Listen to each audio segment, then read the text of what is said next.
Now for our next speaker, we have Erika Witzke. She is the Associate Vice President of the CPCS and a professional engineer. She is leading the North Dakota Hazardous Materials Flow Study. Please welcome Erika.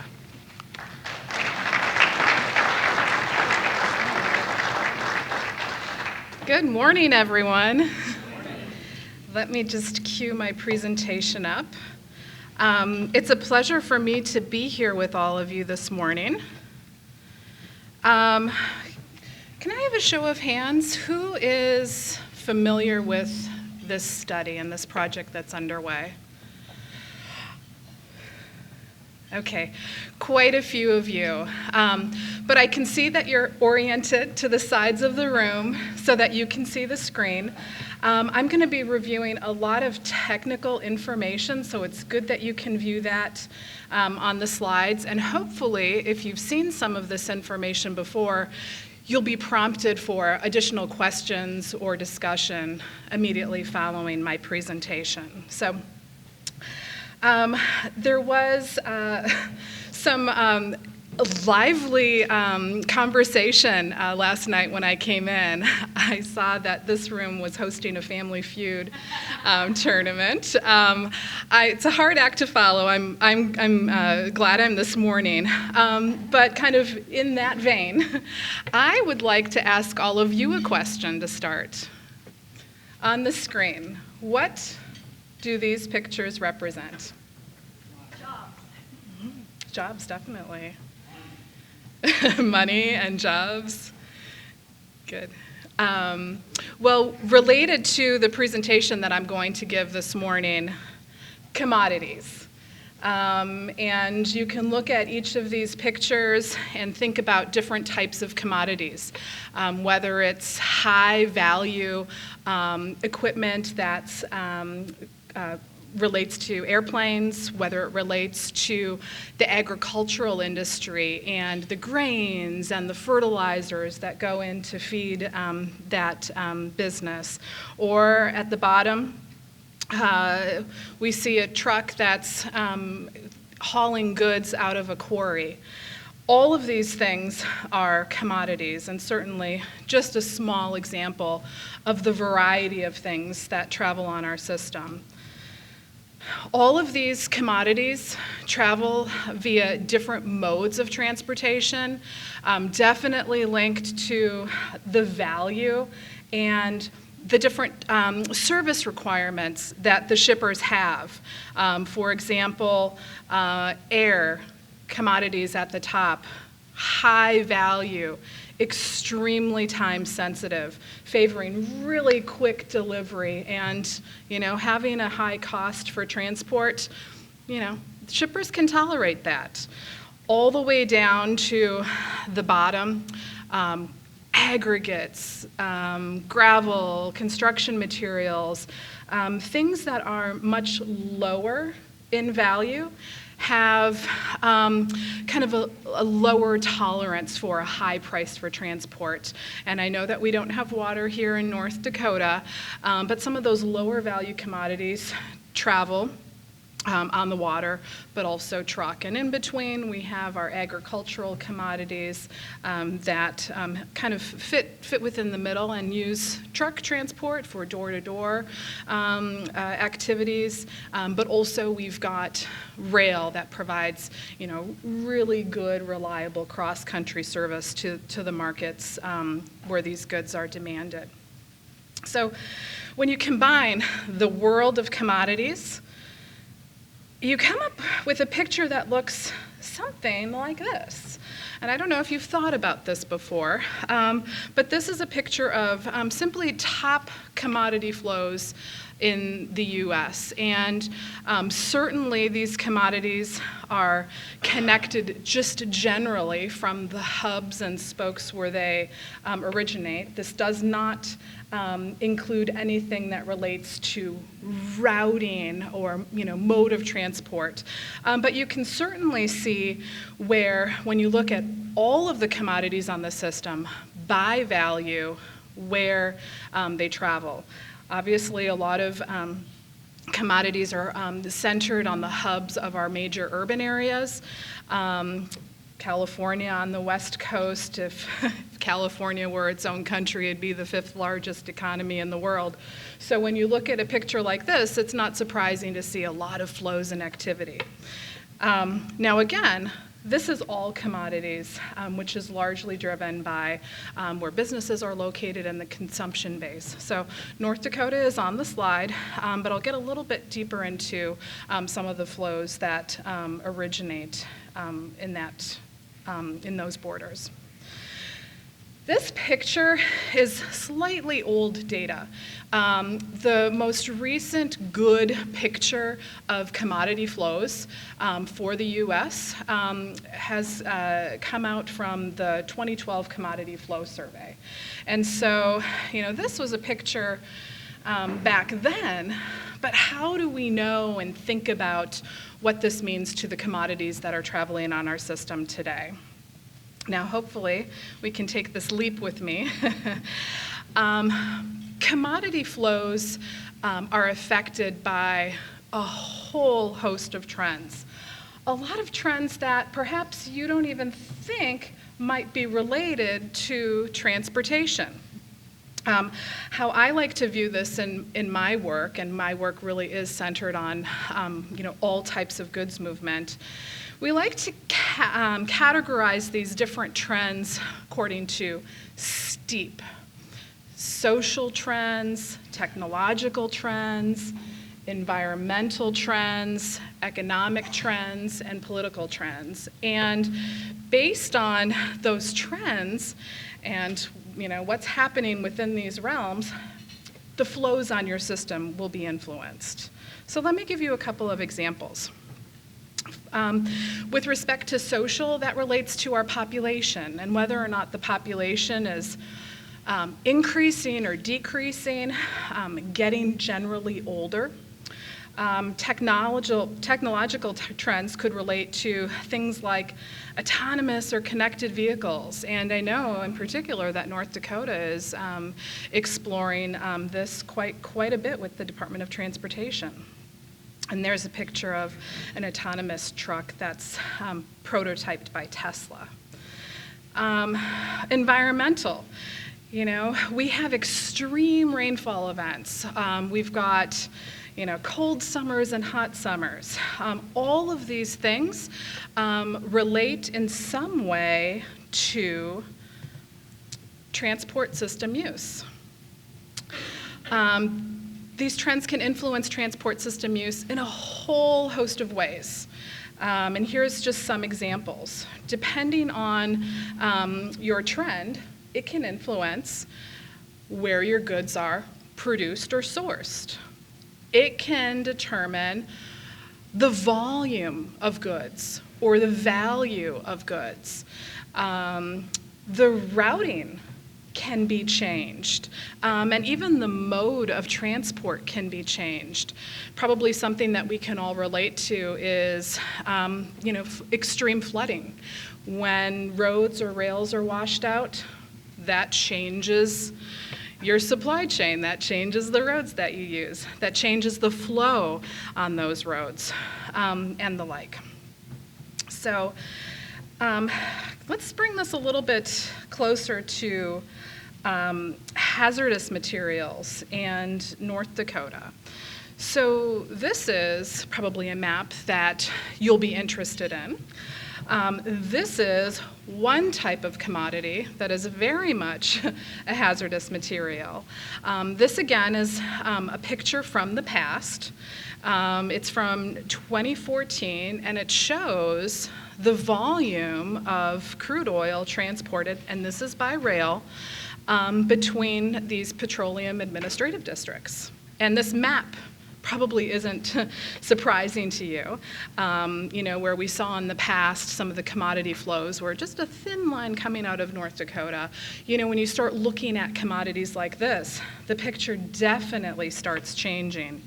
And changing even more when you look at just a year later, the volumes have changed between, this is again 2014 to 2015. You can definitely see how whether or not oil prices go up or down, as in this example, shale exploration expands, it definitely changes how the commodities travel on the system. So all of this as context for you and for your county.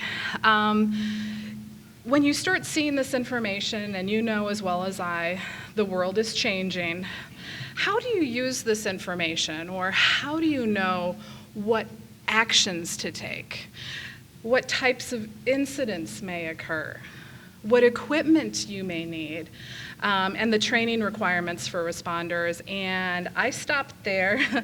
The list obviously goes on and on and on of different questions when you think about what the future is for your planning purposes. And I guess the point that I want to make here is that it's very difficult for us to predict the future. We need to prepare for the future and prepare for the most likely events that might occur, and that's where the North Dakota commodity flow study focused on hazardous materials comes into play. So let me just tell you a little bit more about the presentation that I'm going to follow this morning. I'll tell you a little bit about our study objective, our work plan and progress to date, ongoing activities, and then using the study results. And at the end, I want to hear from you, because when this study is complete, I'm not going to use the results. I want to empower you to use the results, and I need to hear from you so that I'm putting together information in a form and format that's going to be most useful and most usable to your emergency planning purposes. So just a little bit about the project team before I get into the details. Again, my name is Erika Witzke. The firm that I work with is CPCS Transcom, and we're management consulting firms. We're a management consulting firm, which means that we help think about big picture strategy. And for me, my expertise is in freight planning and policy, and so a commodity flow study is right up my alley. We've got two other firms that are on our team. Factor, which is a firm that deals exclusively with hazardous materials and assessing the risk of those movements. They've authored a large body of work providing guidance at the federal level, specifically related to understanding the risks of hazardous materials using the transportation system. And then we also have KLJ, which is a local firm. You've maybe heard of them. Offices all over North Dakota. They've been helping us with field data collection. They're traffic engineers, and they've been really helping us understand the conditions for the transportation network on the ground. Okay. So why conduct the study? Probably at this point, I don't need to say that. I think I've given a pretty good context in some of my introductory slides, but just to reiterate, there are some key issues that we really need to understand a little bit more about in planning for the system. Clearly, we've had large recent growth in the oil and gas industry. That's one thing, but beyond that industry, we've got a lot of different ways transportation system use is being changed, especially for hazardous commodity movements.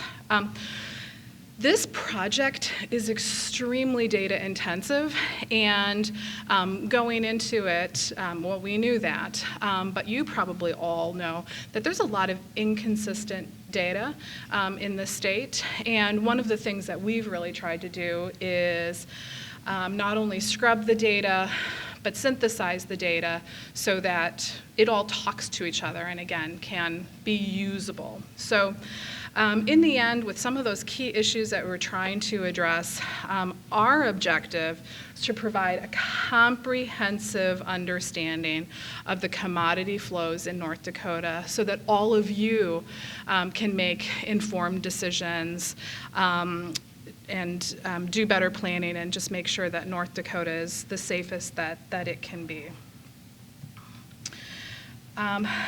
In the next few slides, I'll tell you a little bit about what we've been working on, but I think it's really important for you to understand where we're headed. So this is what I view as a little bit of the legacy of the commodity flow study. And that statement at the top says it best. Our aim is to provide tools and information so that we can advance emergency planning and response within the state of North Dakota. And there's a whole host of discrete products that we're going to be providing, including all of our data in GIS and mappable format, an identification of the vulnerabilities on the system, and what that means to the risk to local communities. And at the end of the day, probably in the next couple of months, we're going to take all of that information and do some knowledge sharing and data transfer so that this information isn't just sitting on my computer, it's sitting on in your offices and is able to get used. We did do a bit of stakeholder outreach. We're really interested in gathering everyone's perspectives, even continuing getting your perspectives today, because as you give us feedback, that's only better for the long-term success of the project. Okay. So let me tell you now a little bit about the work plan and what we have in progress. When we started out this project, which has been going on for the better part of 2 years, we asked ourselves, what are the key questions that we want to answer? At the end of the day, what are the answers that we need? So we put together 4 key questions which have really guided our work. And the first one relates to identifying and cleaning and providing kind of a conduit for continual data use and analysis with respect to the transport system. Hazardous commodities with respect to the transport system. We wanted to provide a clear picture of the nature of the hazardous commodity movements in the state of North Dakota, and then clearly related to that, what that means in terms of the magnitude of risk. And then at the end of the day, I mentioned already, we want to make sure that we have a process in place to transfer the data so that you can use it. Again, we can talk a little bit more about this at the end, but if your offices don't have, really savvy GIS staff on board, perhaps we don't give you all of the data. Perhaps we take the step to actually process and publish in paper form the information, so that you can use it. So we have about a 3-year schedule for the project, and we had 6 key tasks, and maybe this is a little bit hard for you to read, but the point is we're making progress. We've completed all of the tasks which describe kind of the foundation of the commodity movements in the state, and I'll be sharing a glimpse at this work shortly. We're in the process of identifying risks and the hot spots within the state, and probably sometime in fall of 2019, which again, it's the end of summer, isn't it, is going to kind of be the starting point of our knowledge transfer and final wrap-up of the study. So let me tell you a little bit about the work that we've been doing, and I am going to, as it says, begin at the beginning to talk about the different types of data that we've collected. So we've collected probably what I'm categorizing in this slide 3 unique types of information. First, related to the transport system. We have developed a pretty robust GIS repository of all of the modal systems in the state: road, rail, pipeline, those that transfer hazardous commodities. And we've also, related to that, identified how they're used in terms of general volumes. We've then layered in some of this industry or commodity information. Some of sources, one source in particular that's been really helpful to us has been the Tier 2 data, and that's formed a large part of our understanding of where commodities are handled as a starting point for understanding how then they are transported in the state. And then there's only so much you can do with, data and databases and Excel files. We collected some real-world data, again, that I'll talk about in a minute, including understanding local land use. We did some pretty extensive field data collection and truck type and placard survey, and conducted stakeholder outreach. And all of this came together to inform the hazardous commodity flows on the system for each mode, in what quantity, and where on the system they're traveled. So again, very much a quantitative and qualitative approach to this assessment. So first, let me talk a little bit about transport infrastructure. But to orient you, I think I've made the point already, but I just want to be clear. This is a multimodal system analysis. We're not just looking at the railroads, we're not just looking at the pipelines, we're not just looking at the roads, we're looking at the entire state. And this is really unique. Most hazardous commodity flow studies are done at the county level, but this is the first opportunity in North Dakota, and one of the first few in the nation to really look at commodity flows at a statewide level. So here's a picture of 4 quadrants in 53 counties, and ideally, the results of the study will be produced at this level of detail. The 4 quadrants of interest that are the Department of Emergency Services regions, as well as each of the counties in the state.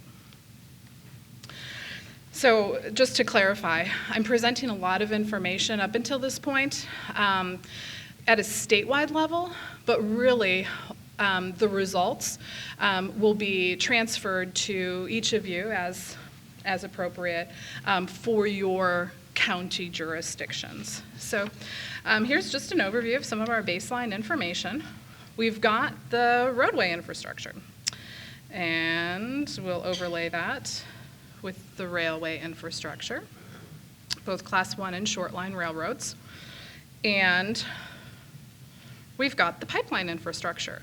So all of these transport system components transport hazardous commodities, and these slides have looked at the transport system on an individual modal basis, but our study is actually taking all of these modal pieces and overlapping them so that you'll be able to see a comprehensive picture of the movements.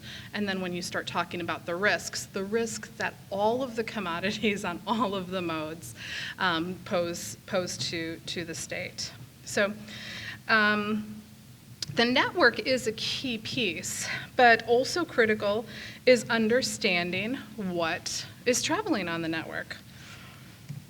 So let's talk a little bit about that. So much of our work is actually really straightforward because it involves Department of Transportation regulated hazardous commodities. And you're familiar with all of these that are shown on the slide. And because they're regulated, the Department of Transportation has an understanding and insight into what this means to the impact on the transport network. But the HAZMAT system and the commodities traveling in North Dakota go far beyond just those that are US DOT regulated. What's shown on this slide right now is just a snapshot from the Tier 2 database, which we spent quite a bit of time culling through and really cleaning a little bit to bring some meaning to the data. So as you can see, there are a lot of commodities on this list that are not regulated, but that still pose an impact to the system and that we need to take care of in understanding in our study. And probably, you know, the easiest example to point out on this slide is production water, which just happens to be the #1 rank in approximate daily amount handled on the system, and the portion that it accounts for as a percent of overall commodities in the Tier 2 database. That's not regulated, and so we need to make sure that, at least not DOT regulated, and so we need to make sure that the process that we're using to assess the risks to the transportation system also account for those non-DOT regulated commodities. So I'm going to start getting into a number of maps, and I really think that maps are power.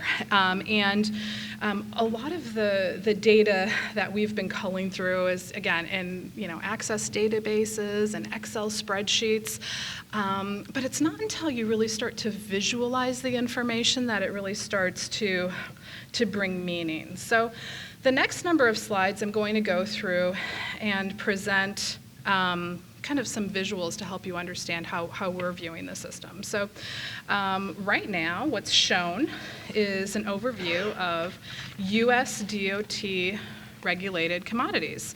And they're color-coded, and some of the colors are probably hard to see, but you can get kind of an understanding of where the commodities are handled.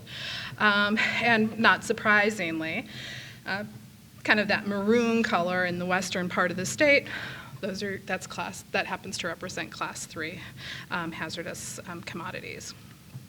So take all of those dots off the map and now put the non-US DOT regulated commodities on the map, and you'll get something that looks like this.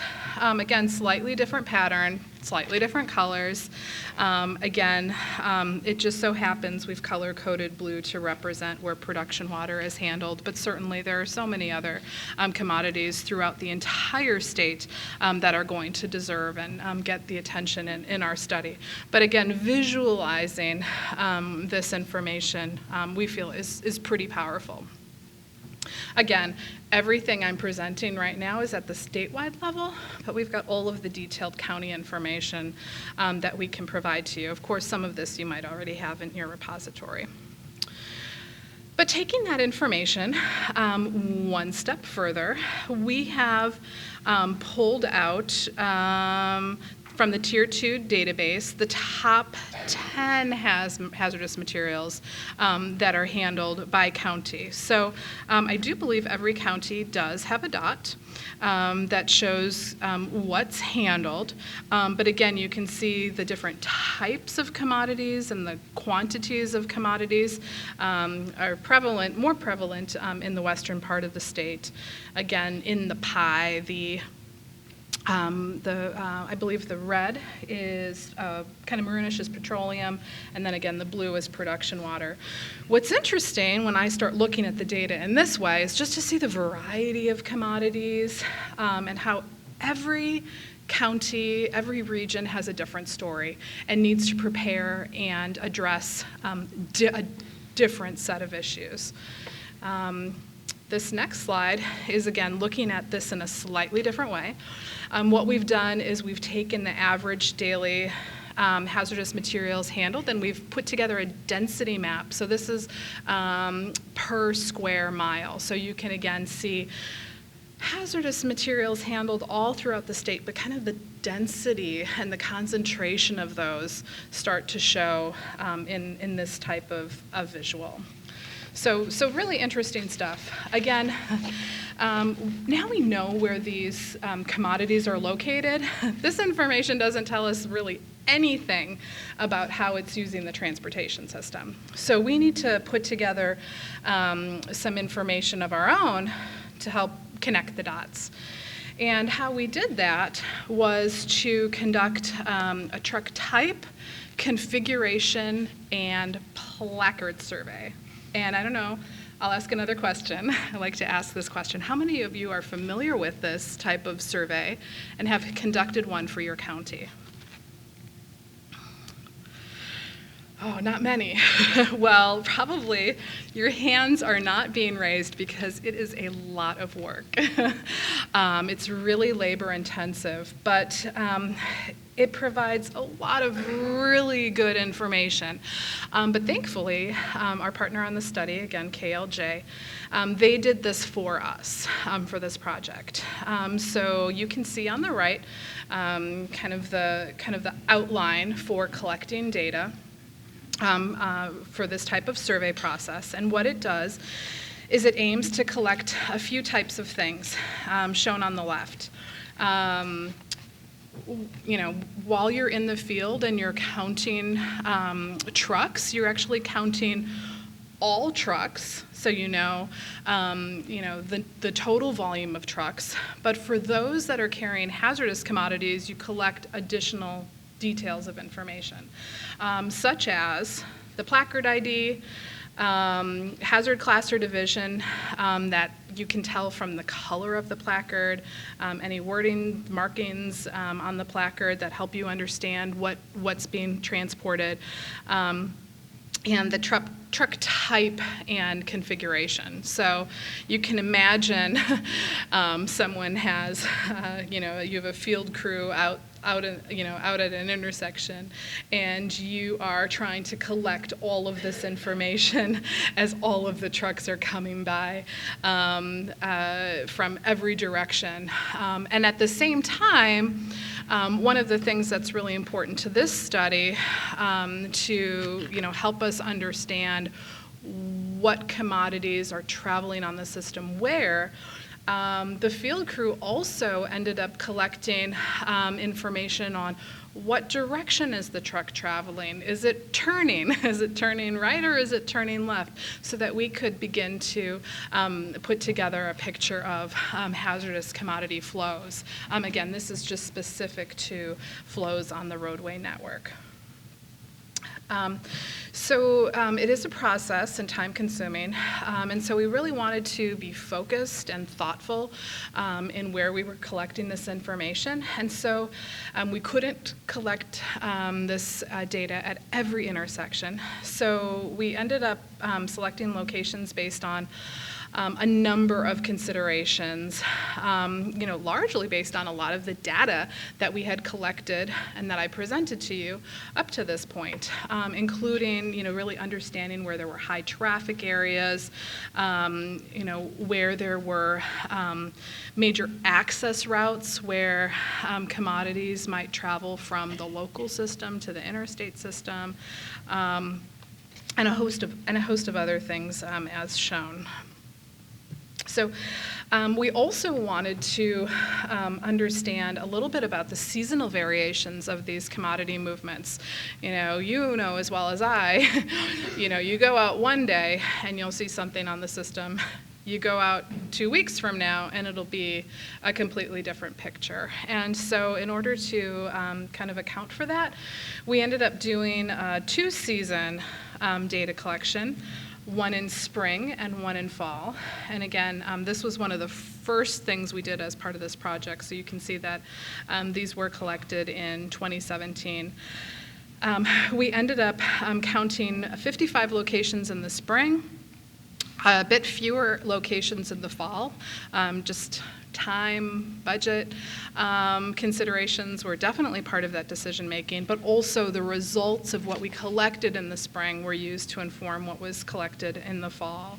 So at every site, there was a 4-hour collection in the morning and in the afternoon during the windows as indicated. So For all of these locations, there were staff dedicated to count for this period. So very intensive. You might have actually seen some of these folks in your communities during this process.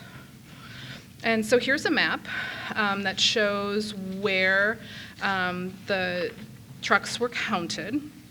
And unfortunately, we weren't able to get as in-depth coverage as we would have liked, but we did try to get counts in every county. We also tried to get counts really around where those heavy activity centers are. So the color coding for the triangles on the slide simply are an indication of if something was counted in the spring or the fall or both. So that's the general coverage. I think that the results of the survey are actually pretty interesting. Oh, did I? Oh, so you can see in the spring, 44,000 trucks were counted during that period. And in fall, fewer locations, so fewer trucks, about 27,000 trucks were counted. But what's really interesting for me in particular with respect to the fall data, fewer locations, fewer overall trucks counted, but when you start looking at what these trucks are carrying from a hazard class perspective, you can see that actually more trucks were carrying, a percentage of the trucks were carrying class 3 goods in fall. So there are a lot of different observations and trends that can be made. Clearly, class 2 and class 3 from this view, through this lens, are dominating the traffic on the system. Again, we visualize this information in a number of different ways. And so again, the pies on this chart show in light, as we counted all of the trucks at every location, the light were those trucks that were not carrying hazardous commodities, and then the darker for each of those locations showed those trucks that were carrying hazardous commodities. And again, we can break this data down in more detail, and we have by location. But it's interesting, again, to see kind of where there are more and fewer. And as you get deeper into the hazardous commodity trucks that were counted, again, this slide begins to show what those trucks at each location were carrying.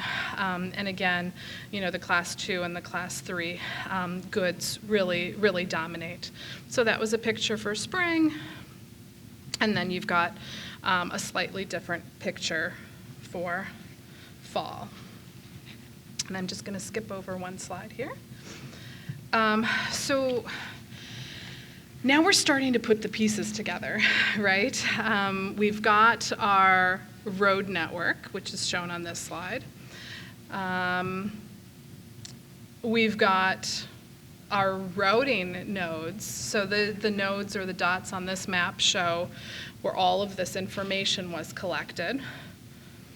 And then we've got information. This just happens to be class 3 related information, class 3 key facilities. So this is tied to the oil and gas industry, and we look at this map and we can start to see supply chains forming. This map does have the road and I think the road, the rail, and the pipeline network highlighted, although very faint. You can see the shale play. You can see where the wells are located, crude rail terminals, refineries, and the like. So this is our commodity information. So the idea is to take your transport network piece, combine it with what we know about routing, combine it with what we know about where these commodities are handled through this industry perspective. And what we've come up with is a series of flow maps that begin to tell the story of how hazardous commodities are traveling on the system. And so this map shows all commodities on the network, and this is just based on fall data, so based on that snapshot in time. We have the ability to put together flow maps that are specific to individual commodities or hazard classes. And so I showed you kind of all of the facilities that were identified for that class 3 analysis. But here you can see, when you start knitting those pieces together, this is the picture that starts to form for the most used roads and the quantity of goods, actually quantity in terms of number of trucks carrying those goods on each roadway segment. So lots of data. But the data can only get us so far. It's a really good start, but I think I mentioned this approach that we took was both quantitative and qualitative. And what we did was a bit of outreach, and we can always do more. On the slide, you can see that we did connect with all of the LEPCs at the start of our study to get information. I've presented at an oil and gas industry meeting. We had an online survey. We've done one-on-one consultations with a cross-section of industries, but we'd always like to do more. And we're still working on this project. And if you have people that you'd like us to talk with to get the better picture for your county, or perhaps if you'd like stakeholders in your community to have a presentation like this to build awareness, it's all part of stakeholder outreach and all something that we're very happy to do. In doing those consultations, we asked a lot of really tough questions, but I think as a result we ended up getting some good information. With a typical industry, we would first ask, what hazmat do you ship? Do you receive? Do you carry? What's your origin or destination of goods? When are they typically shipped? Whether it relates to day of the week, season, the frequency, number of shipments. Certainly we want to know the modes that they're carried on, the DOT equipment, the DOT specified equipment that's used, the roads or the rails or the pipeline that are used, and how much, kind of from a volume perspective, what was handled. We also did ask a couple of other questions that didn't really get us the information that we were looking for. One of the things that's really important to our risk assessment is the packaging of these commodities. So we did try to probe and get that information, but weren't as successful. So I've highlighted some initial information on the next slides, and I'm just going to give you a sneak peek. Note that every map in this entire presentation is marked draft. So, one of the things that we like to do in particular as part of giving a presentation like this is put our information out there so that you have the opportunity to give us comments and feedback so that we can go back and course correct as needed. So I'm just going to very quickly go through our maps for the roadway network for each of our hazard classes. And I'm going to go through these kind of fast, but you can see in red how the patterns change based on where industry that touches these goods are located and what parts of the system they use. So this is class 1. Class 2, very different picture. I had already shown you class 3 in a different view. So here's class 4. Not as much on the system. Class 5, again, not as much. 6, 7, 8, and 9.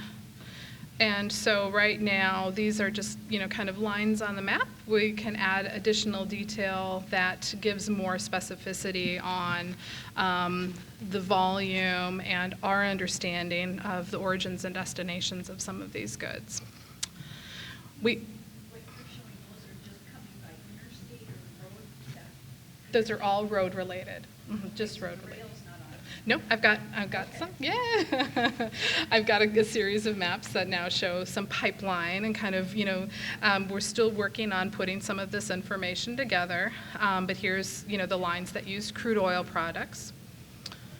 HGL. The legend on this one's a little off the scale, but natural gas, petroleum.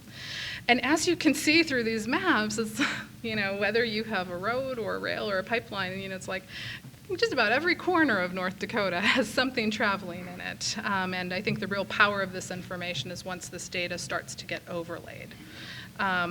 We are in the process of getting some better data for the railroads. Right now I've got a presentation, not by hazard class, but some of the top commodities that we know are using some of the key facilities. Here's coal, crude oil, and refined petroleum products. So we're still working on getting some better different data for the railroads, but this is our preliminary peak. So we're trying to get every mode of appropriate information. Okay. Yep. And look at some of the road that goes up so far and just stops. There's too much road to tie in. A lot of times that just. It is a function of where we were able to collect data. Some of the system we did leave blank simply because if we don't have, the right information, we didn't want to put any information.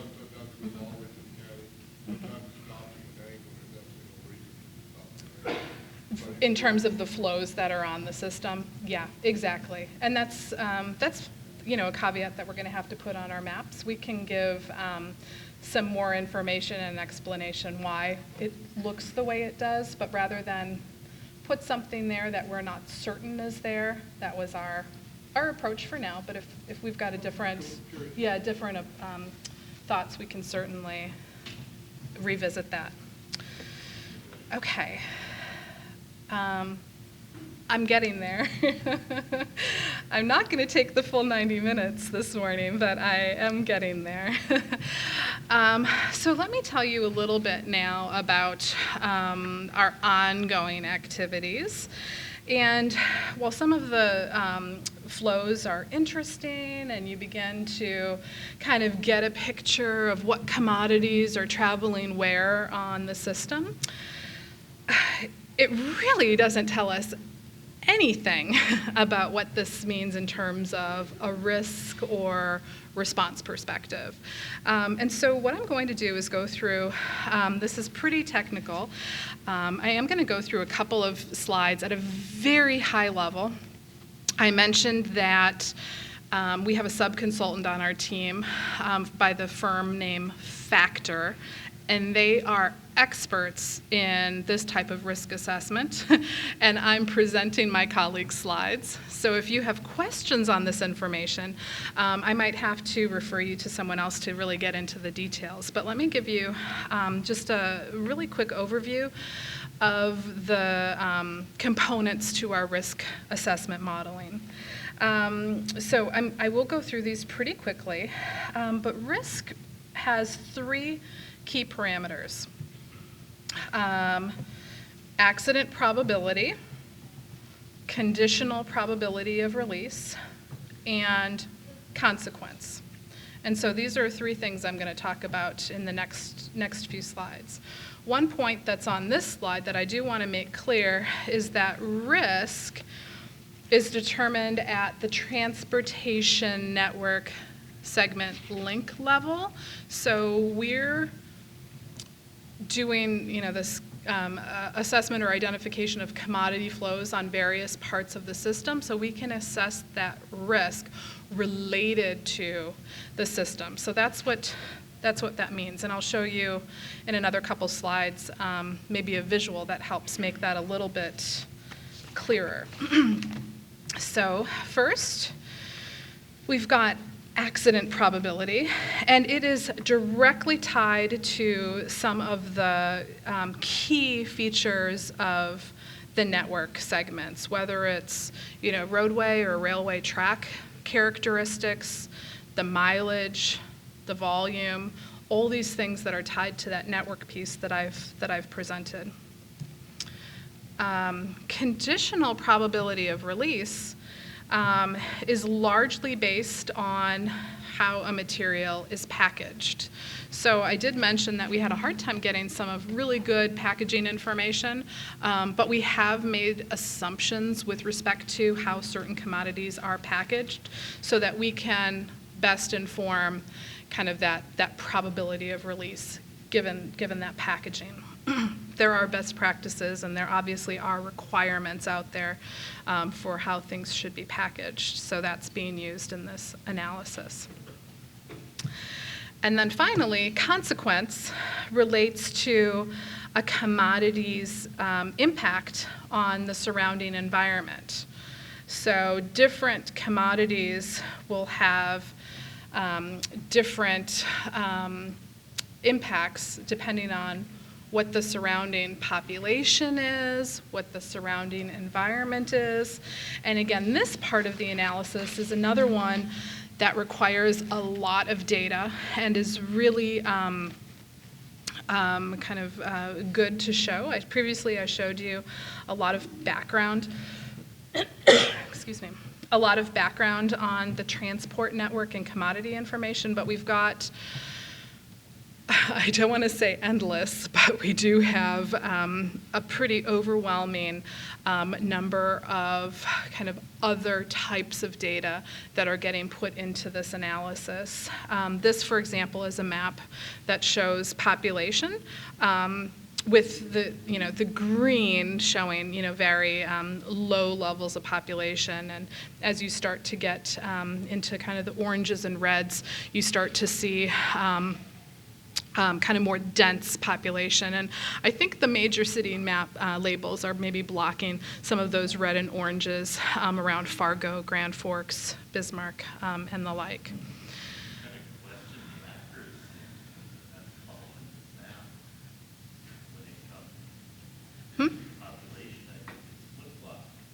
The color coding is a little confusing. The green shows very low density, where you look at this and you kind of think, wow, a lot of population, but it shows that it's like 0 to 2 people, or 0 to 20 people for all of those, whereas the darker are much more, they're fewer, show the more concentrated information. Yeah. I've had that same question myself. We can change the way it's visualized, but yeah. The other type of information, again, just an example.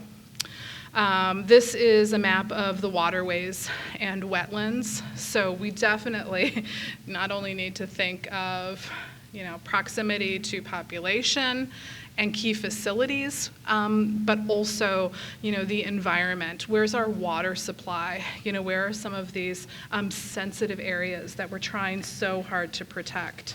So when you combine all of this information, we start to get data to identify the greatest areas of risk. So first, I've already shown you a little bit of our insight in how we assign different commodities to different network segments. So you can imagine that this is kind of an overview of 3 different types of commodities, 3 different quantities on a network segment. And you can just kind of see, it's an interesting picture, but not necessarily a lot of information.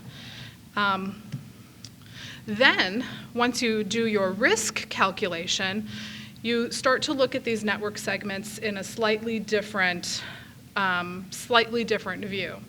The commodities on the links don't change, but again, this network segment level of detail, the risk on the segments change purely based on what they're proximate to. So that's, that's kind of an indication of the different colors on the links. So perhaps, some of the red links are cutting through population centers where the risks and the impact could be great, whereas maybe some of the colors on this example that are green or yellow, less risk, are, away or further removed from the population centers. Exposure is a part of the analysis, and again, this is a slightly different way of looking at the same information, but depending again on what you're proximate to, your risk and the different types of exposure that you're subject to changes. One of the things that we're also trying to wrestle with in this analysis is the seasonal distribution of risk. So again, we collected information in the spring and the fall.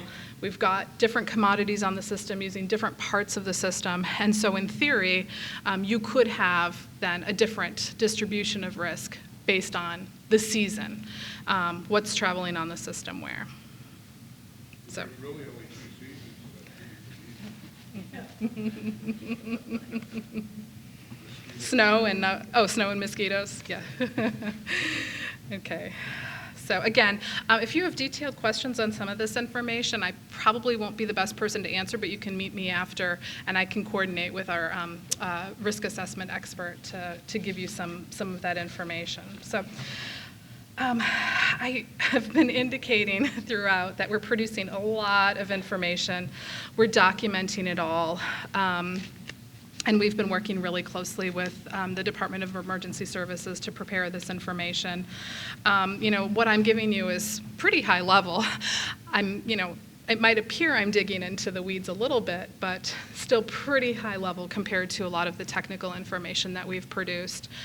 We have produced a series of working papers.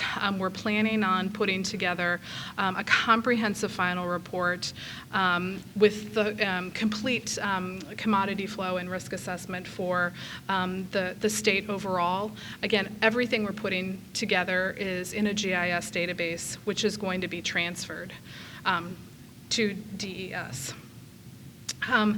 But again, we're really interested in making sure that this information is usable and used by you. So, ultimately what comes next is study knowledge transfer. We don't necessarily just want our final report in GIS database to be sitting in Department of Emergency Services offices, which is definitely going to be useful, but we think there's more power in being able to provide this information to all of you.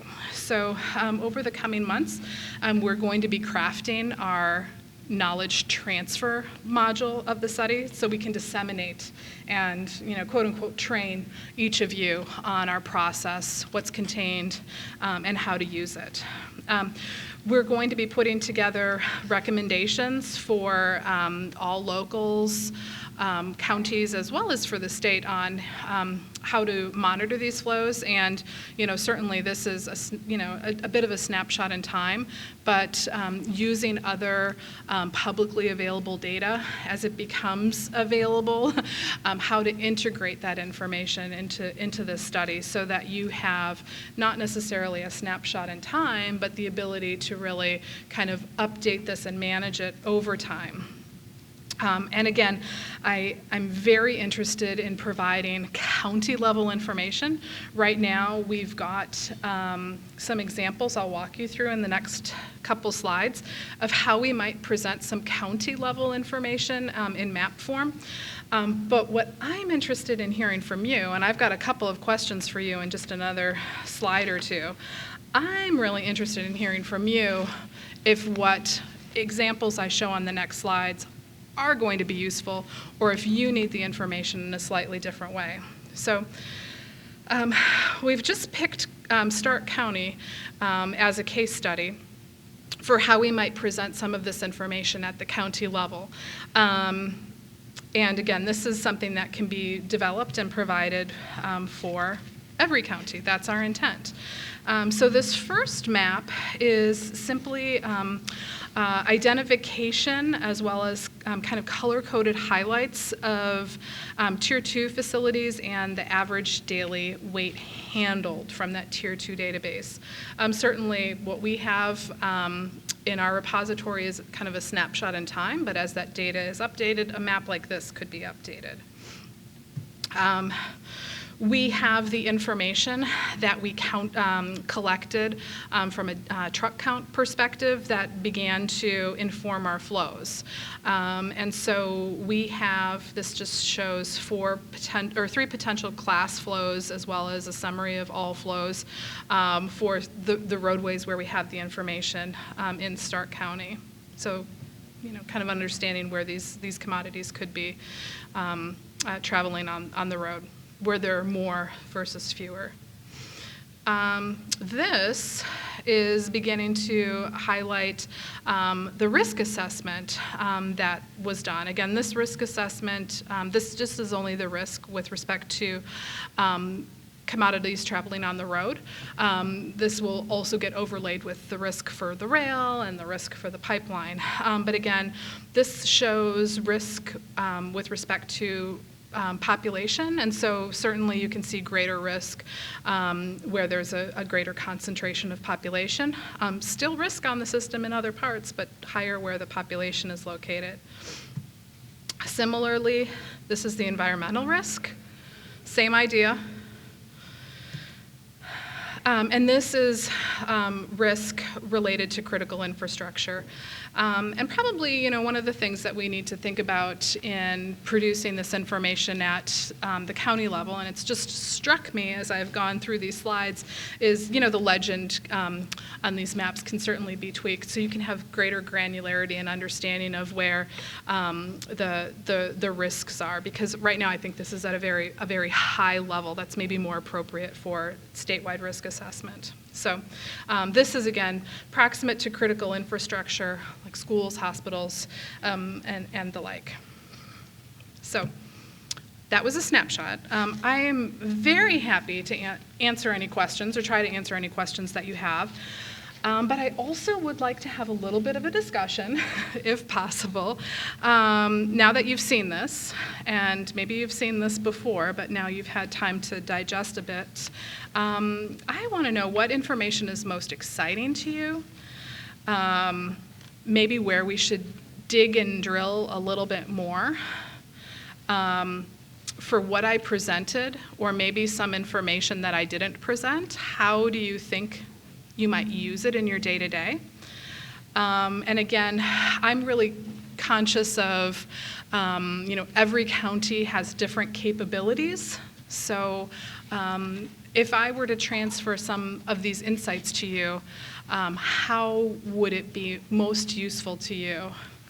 Electronic, the raw data, paper maps, and the like. So I'm just going to leave it there. And open it up for questions. Again, I thank you so much for your time. And my contact information is on the bottom of the slide if you want to chat and we aren't able to connect with each other at the end of the session. So thank you.